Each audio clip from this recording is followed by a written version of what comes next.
School is out for Christopher, and Sherry and I are each taking a week of vacation, so we're on a cruise on the Disney Dream, and we invite you to come on board. You know, there is something about pulling out of port, knowing you've got a full cruise ahead of you. It just really makes you feel good. And now we're at sea. You know, the ocean behind me and the gentle rocking of the boat just makes you feel relaxed already. Now this is one of those places where you can soak in the pool and watch a Disney movie at the same time, or you can go on a very extreme water slide.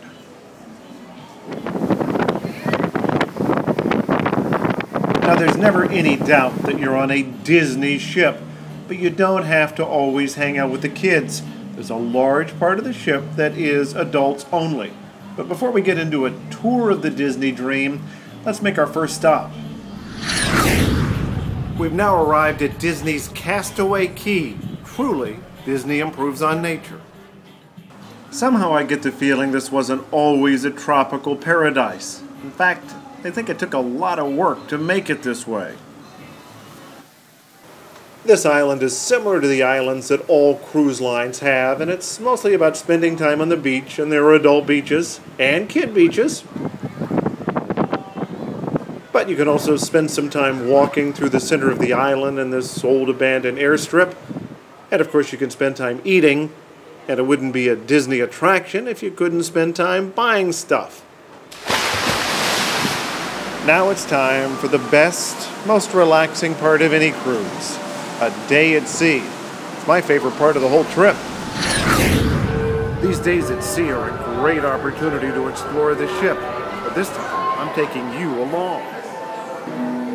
Let's take a walk down the grand staircase into the main lobby. This is sort of Disney-inspired elegance. You see a lot of pictures of the Disney characters. Of course, it is all looked over by Donald Duck. This is the main meeting point in the ship. Now you take a stroll down the halls from here, and you have a chance to buy stuff. Gee, imagine that. And they will sell you just about anything here, at a price. Pretty high one, as a matter of fact. But of course, it's all very nice looking, very upscale. In fact, no matter where you wander on this ship, it's very upscale, but also very family friendly. Well, wherever you go on this ship, you notice a couple of different themes. One is this music you hear, Disney music, and Disney artwork as well. Let's look at some of the pictures.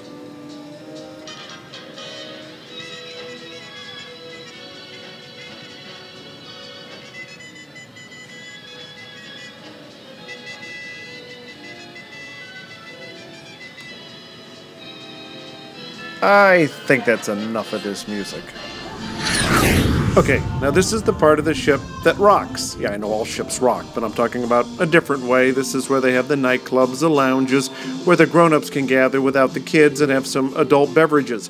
In fact, there's one restaurant here, one bar here that's specifically themed around adult beverages. Well, I certainly felt an instant rush of estrogen. No, this is not Disney's first gay bar, even though it's named Pink. Pink, as in pink champagne? Get it? Yeah, you figure this is probably not somewhere we hung out at a lot.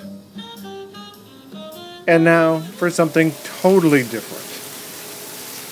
You know, they have a lot for kids on this ship, and they've updated it from our earlier cruises. I take a look at this Finding Nemo play area and think of it as something that Christopher would have really enjoyed when he was little.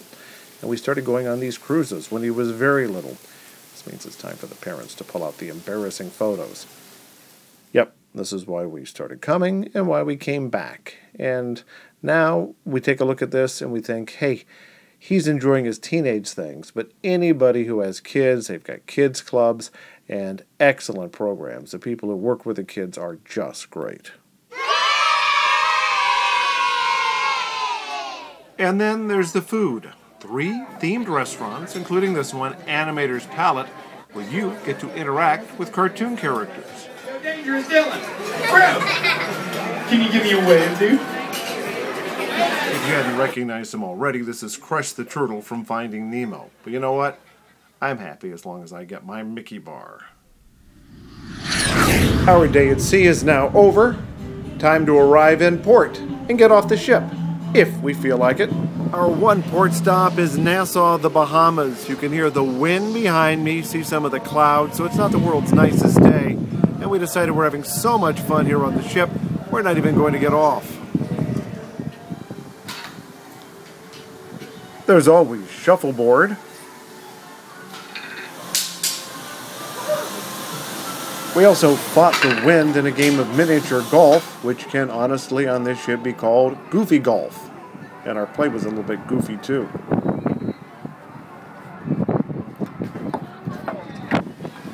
But what Sherry and Christopher really wanted to do was ride that big water slide they call the Aqueduct. Let's watch them go around.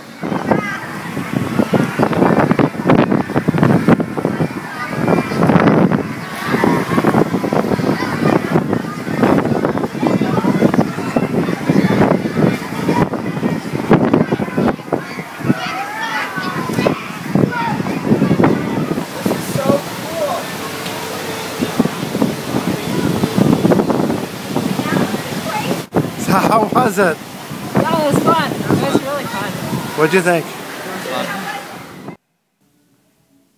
When all this excitement creates a need to relax, we can always go back to our room. Sherry and I have a very nice, comfortable bed. Christopher has this sleeper sofa, which serves as kind of a sitting area when he's not sleeping. And of course, there are always the required folded towel animals I have here. And we have an extra supersized porch balcony as well. That makes it very nice too. Thanks for joining us on our cruising vacation. That wraps up this video. We had such a good time that we're planning another cruise next year. But this time it's going to be a bit cooler. We're going to Alaska.